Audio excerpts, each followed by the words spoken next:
Guys, andito tayo. Pupunas ng pusa. Ayun siya guys. Ayun siya guys. May lahi.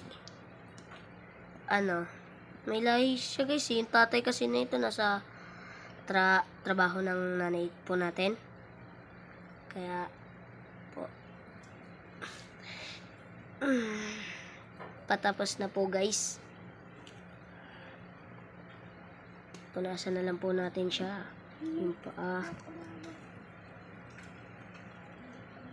Tapos na guys.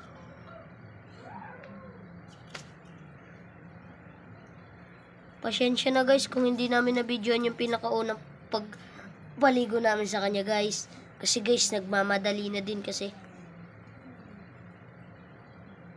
Kasi aalis pa po. May swimming po kasi kami. Sa Bacolod.